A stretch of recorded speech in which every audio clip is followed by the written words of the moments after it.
Terkait wacana adanya partai politik yang mengusulkan penundaan pemilu 2024, pagi ini Sapa Indonesia Pagi akan membahasnya dengan sejumlah narasumber yang hadir untuk Sapa Indonesia Pagi secara daring. Di antaranya ada Wakil Sekjen PKB, Saiful Huda, Ketua DPP PDI Perjuangan, Nusiwan Sujono, dan juga pengamat politik yang juga sekaligus Direktur Eksekutif dari Indikator Politik Indonesia, Burhanuddin Muhtadi. Selamat pagi, ini bapak-bapak semua, kita berempat bapak-bapak, salam sehat. Selamat pagi. Ya, terima kasih. Kita ngobrol, mudah-mudahan wacana mengenai hal ini jadi lebih berkembang lagi, terutama untuk saya dan juga pemirsa Sapa Indonesia Pagi. Mas Saiful, pengen tahu, ini tuh udah sikap resmi atau masih pernyataan politik pribadi saja dari Pak Ketum, Muhaimin Iskandar, sebenarnya? Mas Saiful? Ini usulan dari Ketua Umum Gus Muhaimin setelah keliling-keliling dalam fase mungkin hampir 4 bulan ini ya, ketemu dengan publik secara langsung. Jadi belum resmi dari PKB ini kan? Betul. Oke. Nah, berarti ini testing the water ya dari PKB yang kemudian disusul oleh PAN dan juga kemungkinan oleh Golkar begitu. Jadi ini hanya untuk melihat saja bagaimana reaksinya sekali lagi berkaitan dengan ada kemungkinan Presiden 3 periode. Kalau pemilu ditunda kan seperti itu. Begitu Mas Saiful? Ada 3 hal objektif sebenarnya. Yang pertama, wacana pengunduran pemilu atau penambahan masa jabatan ini kan sudah berlangsung hampir setahun setengah. Ya. Nah, PKB sendiri tidak setuju kalau ada opsi penambahan 3 periode. Itu sikap resmi kami di PKB. Oke. Nah, karena itu kita ingin semua publik, semua elit konsentrasi bahwa kita tidak setuju terkait dengan 3 periode. Tapi jujur harus diakui di bawah dan di level elit kan ada yang tetap menghendaki adanya 3 periode itu. Nah, lontaran usulan dari Ketua Umum semangatnya adalah ingin menuntaskan wacana itu secepat-cepatnya lalu dipublislah secara terbuka. Dan semangatnya adalah hanya pada konteks penundaan pemilu. Dan ini sama persis. Tapi kan menunda pemilu, Mas Saiful, berarti kan ada kekosongan kepemimpinan kalau presidennya tidak jadi 3 periode. Padahal ini ditolak oleh PKB. Yang kedua yang kita juga kurang mengerti begitu, PKB kan salah satu partai politik yang sudah menyetujui kemarin pemilu 24 Februari 2024. Ketok palu semua di paripurna di DPR. Kenapa jadi dibolak-balik lagi seperti ini, Mas Saiful? Betul. Dan komitmen kami tetap sama. Semua kerja politik kami tetap bersandar pada tahun 2024. Sampai hari ini, semua kerja kita. Ya. Ini kan dalam rangka untuk mematangkan semua wacana yang sedang berkembang. Dan kami sendiri berharap ini tidak sampai menghantui 2 tahun ke depan.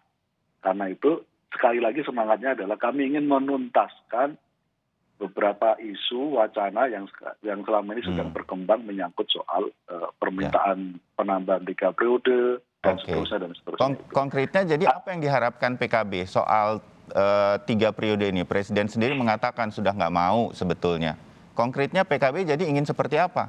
Begitu ini dikeluarkan begitu.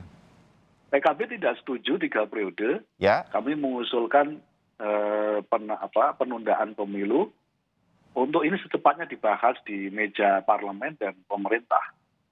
Supaya tidak menjadi bola liar dan menghantui kita sampai 2 tahun yang akan datang. Nah, ini waktunya sekarang memang. Waktunya sekarang publik merespon, elit merespon, duduk bersama. Ya. Karena itu belum ada istilah perpecahan koalisi sebenarnya. Karena belum sempat ketemu. Pak Nus juga bisa bercerita, partai koalisi belum bertemu. Ini baru pendapat yang berbeda saja. Dan ini sah-sah saja dalam konteks ini. Ya, oke. Kalau begitu saya ke Mas Nus. Mas Nus, kalau seperti ini nih, saya pikir sih, saya sebagai orang di luar politik juga melihatnya ini belum lah. Ini masih wacana-wacana yang dihadirkan oleh partai politik yang kebetulan berkoalisi dengan PDI Perjuangan begitu. Nah, ini akan ada segera pertemuankah sehingga kemudian nanti jelas tadi kita udah dengar dari Mas Saiful, ini kepingin dituntaskan begitu, ales kelar gitu, biar beres. Karena masih muncul-muncul kan ide-idenya, termasuk dari PKB soal penundaan pemilu. Nah, hal ini akan dikonkretkan menjadi partai koalisi akan segera bertemu, para ketua umumnya dan lain-lain, atau gimana, Mas Nus? Ya, tentu kalau kita harus klarifikasi dulu dengan mohon maaf Mas Saiful, bahwa ini kata-katanya adalah sebuah usulan, dan tadi ditanya sama Pak Bayu bahwa apakah ini sudah merupakan keputusan. Saya melihatnya, saya menjadi tidak paham kalau itu diucapkan oleh Ketua umum, antara keputusan dan usulan ini kan menjadi, kecuali kalau yang menyampaikan itu bukan pimpinan partai ya. Sama kami pun juga kalau bicara harus hati-hati karena itu menyangkut posisi, dan tentu yang menjadi pertanyaan antara itu adalah kebijakan partai, keputusan partai dengan sebuah usulan. Itu yang pertama. Ya. Yang kedua adalah penundaan dengan masa bakti itu sama. Semua implikasinya terhadap Undang-Undang Dasar 1945. Jadi kalau dikatakan bahwa kami tidak sepakat dengan 3 periode, tapi kami mengusulkan penundaan pemilu. Ya, Itu kan membingungkan karena sebenarnya kan satu sisi mata uang, betul kan Mas Nus? Ya, Pak Bayu lebih cocok ini jadi partai, pimpinan partai. Ya. Okay. Nah, ini itulah yang harus hati-hati kita menyampaikan berkaitan dengan konstitusi, karena ini juga menyangkut berbagai macam sektor berkaitan dengan perkembangan kondisi negara. Jadi kalau dikatakan bahwa ini momentum ekonomi sudah demikian baik, tidak ingin diganggu oleh pemilu, tentu malah ini terbalik, bahwa pada posisi yang sepertinya sudah pemerintah mampu di bawah kepemimpinan Presiden Jokowi mampu melakukan recovery, mampu melakukan pengendalian selama masa pandemi. Dan itu tentunya seiring berbagai semua hal berkaitan dengan perkembangan bangsa, itu proses demokrasi tetap saja berjalan sebagaimana mestinya. Dan tentu disertai dengan menjaga fundamental konstitusi, termasuk diantaranya adalah Undang Dasar 45 itu sendiri. Nah, makanya dengan begini Mas Nus, apakah PDIP akan menjadi leader lagi untuk segera mengadakan pertemuan supaya satu visi lagi, sehingga kemudian masyarakat jadi tidak bingung lagi dan kita semua satu arah. 14 Februari 2024 ya pemilu, udah nggak ada lagi. Kita pernah mengalami pemilu di masa pandemi, kita udah belajar. Kita pernah melakukan pergantian kepemimpinan dari orde lama ke orde baru kemudian masa reformasi, ekonomi kita berjalan dengan baik. Kita pernah mengalami itu semua. Apa yang kita takutkan dari pemilu 2024? Ini akan segera ada semacam konsolidasi lagi atau seperti apa Mas Nus? Itu pertanyaan saya. Saya tidak melihat urgensinya, saya tidak tahu nanti perkembangan berikutnya, tapi karena kita sudah mengikuti proses keputusan lembaga tinggi negara, Pak Saiful juga sangat paham itu, tadi sudah disebutkan, 14 Februari tahun 2024 sudah ditetapkan itu bersama pemerintah, KPU, dan DPR RI. Itu kan berkaitan dengan semua hal-hal yang sudah dibicarakan sebelumnya, apakah itu menyangkut perpanjangan, apakah itu menyangkut penundaan, ide-ide macam-macam itu sudah bermuara, maka Sekjen Mas Hasto sudah menyampaikan tidak ada ruang lagi untuk melakukan perubahan tersebut karena sudah ditetapkan, kan begitu. Ya. Jadi Oke. itu kami belum sampai kepada mundur sampai kepada tingkat untuk akibat ya, maksudnya akibat terhadap penundaan itu terhadap Undang-Undang Dasar, konstitusi kita itu tidak sampai, tapi proses sudah sampai berjalan sampai penetapan. Nah, tentunya ini semua jangan ini membuat bingung tadi. Bahkan saya balik, sebetulnya tidak perlu bingung, tidak perlu harus galau kalau tidak ada hal-hal yang tidak perlu digalaukan lah begitu ya, Pak Burhan. Jadi antara membuat galau sama dibikin galau itu kan juga tipis-tipis saja ini kan pemahaman kita menjadi. Oke, baik Mas Nus. Kalau gitu saya ke Mas Burhan. Ini soal galau-galau ini Mas Burhan jagonya soalnya. Maksud saya gini Mas Burhan. Ini memang, ini kita udah dengar beberapa kali mengenai presiden 3 periode. Udah banyak yang menolak. Presidennya saja udah nggak mau. Saya ingatkan itu kan.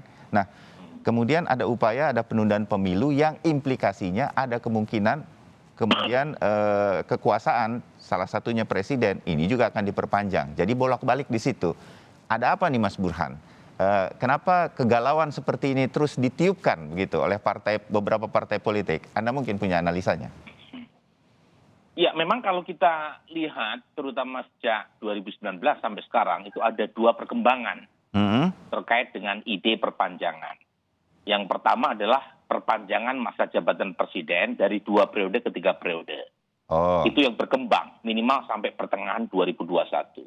Ya. Tetapi kalau kita lihat media tracking, itu ide tersebut tidak populer. Bahkan Presiden Jokowi 2 kali melakukan penolakan secara verbatim.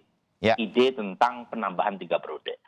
Nah, menjelang akhir 2021, sepertinya terjadi perubahan atau pergeseran wacana dari 3 periode ke penundaan pemilu yang punya implikasi perpanjangan masa jabatan presiden tanpa melalui pemilu.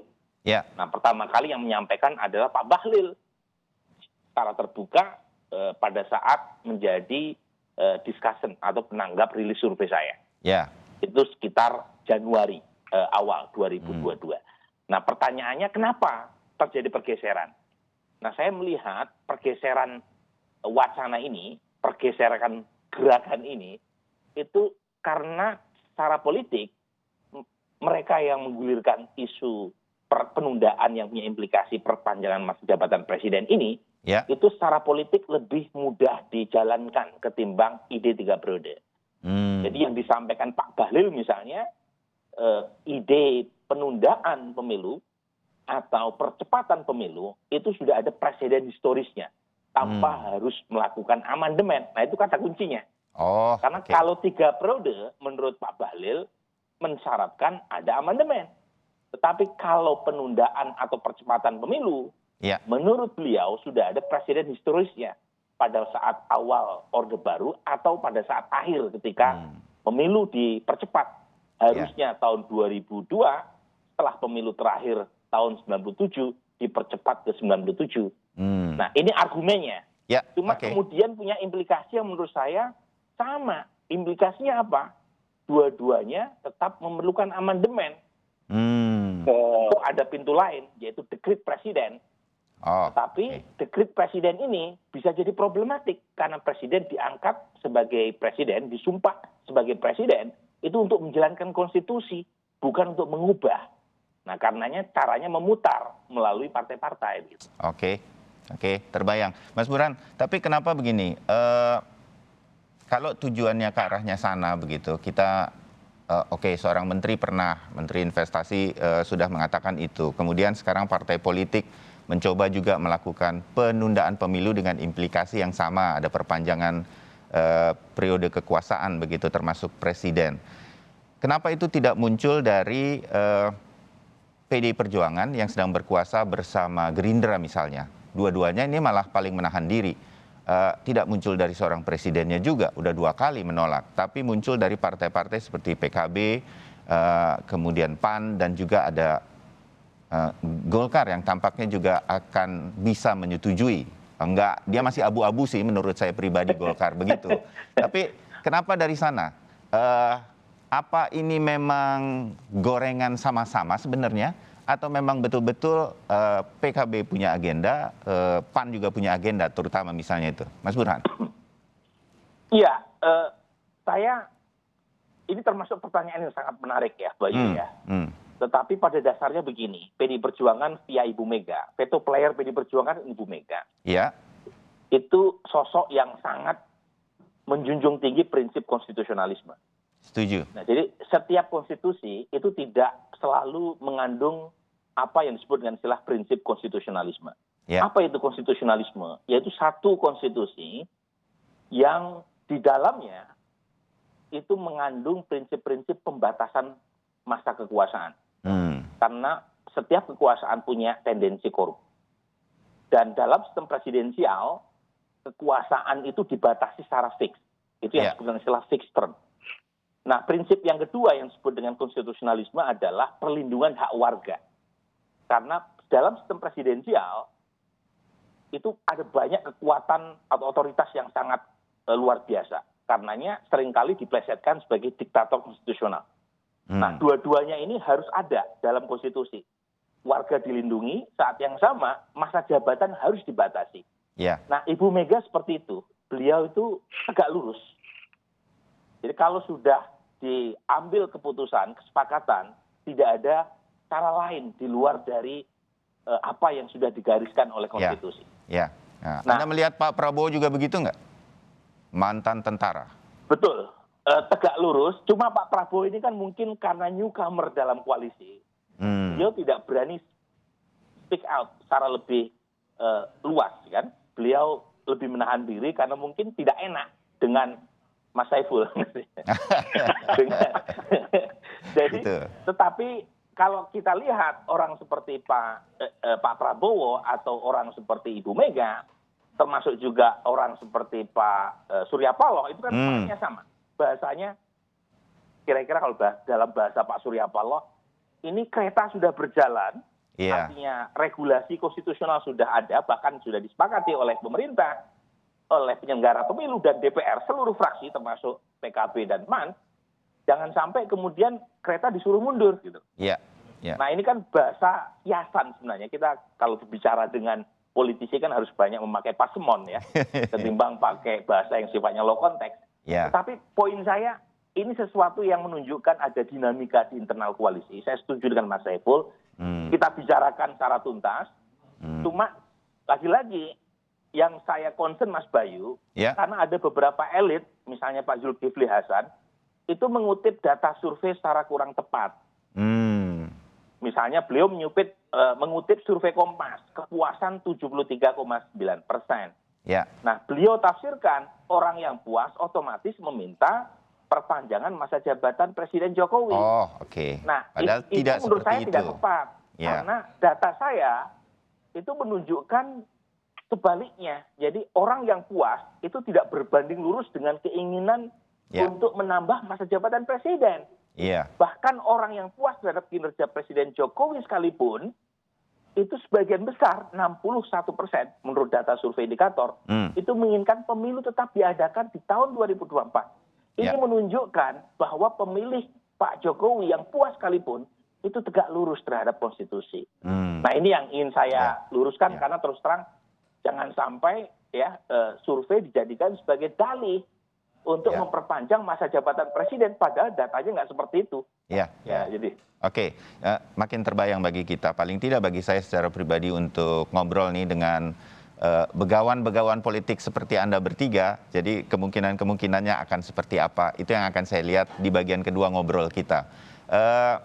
Kalau sampai kemudian ada pecah koalisi mengenai tundaan pemilu, ada yang setuju, ada yang tidak di partai politik yang kemudian ada di DPR nanti, itu kira-kira akan seperti apa bangunannya? Kalau mungkin, atau justru mungkin Anda bertiga punya semacam pendapat, ini akan terjadi seperti apa sebetulnya nanti ke depannya dalam beberapa hari ke depan atau paling tidak sepanjang bulan Februari ini. Jangan kemana-mana, saya akan bahas itu di Sapa Indonesia Pagi usai jeda.